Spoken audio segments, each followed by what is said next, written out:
ಹುಬ್ಬಳ್ಳಿಗೆ ಹೋದಾಗ ಗೊತ್ತಾಗೈತ್ರಿ. ವಾಂತಿ ಹಾಕತ್ತಿತ್ತು, ಬೆನ್ನು ನೋವು ಹೊಟ್ಟೆ ನೋವು ಹಾಕತ್ತಿತ್ತು ಅಂತ ಹೋದಿವ್ರಿ.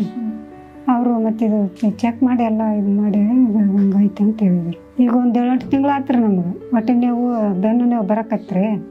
ನಾವು ನಮ್ಮ ಮಸ್ಕೆ ತೋರ್ಸ್ಕೊಂಡಿವ್ರಿ. ಅವ್ರು ಏನಂದ್ರು ಇದು ಟೈಫಾಯ್ಡ್ ಜ್ವರ ಬರಕತ್ತಮ್ಮ ನಿನ್ಗೆ, ಮತ್ತು ಹೊಟ್ಟೆಗೆ ಹಳ್ಳದ ಅಂತ ಹೇಳಿದ್ರು. ಹಳ್ಳದ ಅಂದ್ರಿ, ಮತ್ತು ಹಳ್ಳದ ಅಂತ ಅಲ್ಲೇ ಗಂಗಾವತಿ 3-4 ತಿಂಗಳು ತೋರ್ಸ್ಕೊಂಡಿವ್ರಿ. ಅಲ್ಲಿ ಕ್ಯಾನಿಂಗ್ ಮಾಡಿದ್ರು ಇದ್ರ ಹಂಗಾಯ್ತು ಅಂತ ಹೇಳಿದ್ರು. ಸ್ವಲ್ಪ 1 ರೊಟ್ಟಿ 2 ರೊಟ್ಟಿ ಊಟ ಮಾಡ್ತೀನಿ ರೀ. ಅನ್ನ ಉಣ್ಣಕ್ಕೆ ಹೋದ್ರೆ ಎದೆ ಒತ್ತಿ ಅಂತ ಓದ್ತೈತ್ರಿ, ದಿಕ್ಕಿಡಿಯೋದು ಎದೆ ಒತ್ತಿ ಅಂತ ಓದ್ತೈತ್ರಿ. ಹುಳಿ ಊಟ ನಡೆಯಲ್ತ್ರಿ. ಹುಳಿ ಊಟ ಮಾಡ್ತೀನಲ್ರಿ ವಾಂತಿನ ಆಗ್ಬಿಡ್ತ್ರಿ. ನನ್ನಿಂದ ಈ ಪೈಕಿ ಅನ್ನೋದು ಇದು ನನ್ನ ಗಂಜಿಗೆ ಬಂದುಬಿಡ್ತ್ರಿ. ಇದು ಅದಕ್ಕೆ ಏನು ಮಾಡಿದಾಗ ನಾವು ಬರ್ಬೇಕಂತ ನಿಮ್ಮ ಮೇಡಮ್ಗೆ ಫೋನ್ ಹಚ್ಚಿದ್ರಿ ಹೈದ್ರಾಬಾದ್ನಾಗ್ರಿ. ನಮಗೆ ಇಲ್ಲಿ ಬೆಂಗಳೂರಾಗ ಈ ಕಡೆ ವಹಿವಾಟು ಐತಂತಂದು ಅಲ್ಲಿನ ಹೋಗ್ರಮ್ಮ, ಅದು ನಮ್ದು ಆಸ್ಪತ್ರೆ, ಅದಕ್ಕೆ ಈ ಕಡೆ ಬಂದಿವ್ರಿ. ಅವ್ರು ನೀವು ಚಲೋತ್ನಾಗ ಊಟ ಮಾಡಮ್ಮ, ಸ್ವಲ್ಪ ಇದು ತೂಕ ಕಡಿಮೆ ಇದೆ ಅಂತ ಹೇಳಿದ್ರು.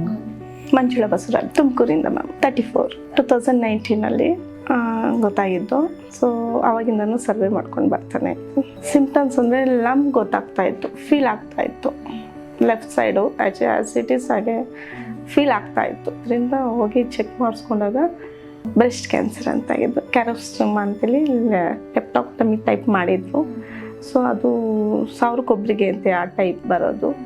ಓರಿ ರಿಮೂವ್ ಆದಮೇಲೆ ಅದು ಸ್ವಲ್ಪ ಇನ್ಫೆಕ್ಷನ್ ಆಗಿ ಬೋನಲ್ಲಿ ಕಾಣಿಸ್ಕೊಂಡಿದೆ. ಸ್ಪ್ರೆಡ್ ಅಂದರೆ ನನಗೆ ಎಲ್ಲೂ ಬೇರೆ ಆರ್ಗನ್ಸಲ್ಲಿ ಸ್ಪ್ರೆಡ್ ಆಗಿಲ್ಲ ಮ್ಯಾಮ್. ನನ್ನದು ಪೊಸಿಷನ್ ಏನಿರೋದಂದರೆ ಆ ಪಾರ್ಟ್ ಬೋನ್ಗಷ್ಟೇ ಸ್ಪ್ರೆಡ್ ಆಗೋ ರೀತಿ ಇದು ಕಾಣಿಸ್ಕೊಂಡಿದೆ. ಮೆಂಟಲಿ ಫಿಸಿಕಲಿ ಸ್ವಲ್ಪ ಎಫೆಕ್ಟಿವ್ ಇದ್ದೇ ಇದೆ. ಮೈಂಡ್ ಸೆಟ್ ನೋಡ್ಕೊಳಕ್ಕೆ ಹೋದ್ರೆ ಡೇ 1 ಯಾವಾಗಿಂದ ಕಾಣಿಸ್ಕೊಂತು ಅಂದ್ರೂ ಅವಾಗಿಂದ ನನಗೇನು ತೊಂದರೆನೂ ಇಲ್ಲ. ಆ್ಯಕ್ಟಿವಾಗಿ ಚೆನ್ನಾಗೇ ಇದೆ. ಒಳ್ಳೆ ಫ್ರೆಂಡ್ಲಿ ಮಾತಾಡಿದ್ದಾರೆ, ಚೆನ್ನಾಗೂ ಇಂಟ್ರಿಗ್ರೇಟ್ ಮಾಡಿದ್ದಾರೆ, ಚೆನ್ನಾಗಿ ಎಕ್ಸ್ಪ್ಲೇನು ಮಾಡಿದ್ದಾರೆ, ಚೆನ್ನಾಗಿದೆ. ಅಂದರೆ ಒಬ್ಬರು ಬೇರೆಯವ್ರ ಹತ್ರ ಮಾತಾಡ್ದಂಗೆ ಅನಿಸ್ಲಿಲ್ಲ. ಆ್ಯಸ್ ಎ ಫ್ರೆಂಡ್ ಮಾತಾಡ್ದಂಗೆ ಮಾತಾಡಿಕೊಂಡು ಕ್ಲೀನಾಗಿ ಚೆನ್ನಾಗಿ ಮಾತಾಡಿದ್ರು. ಫ್ಯಾಮಿಲಿ ಬ್ಯಾಕ್ಗ್ರೌಂಡಿಂದ ಯಾರೂ ಇಲ್ಲ, ಫ್ಯಾಮಿಲಿ ಬ್ಯಾಕ್ಗ್ರೌಂಡಲ್ಲೂ ಇಲ್ಲ. ಈಗ ಬ್ಲಡ್ ರಿಲೇಷನ್ ಅಂದರೆ ಯಾರಿಗೂ ಕಾಣಿಸ್ಕೊಂಡಿಲ್ಲ, ಸಡನ್ನಾಗಿ ಬಂದಿದೆಯಲ್ಲ, ಸೊ ಅದರಿಂದ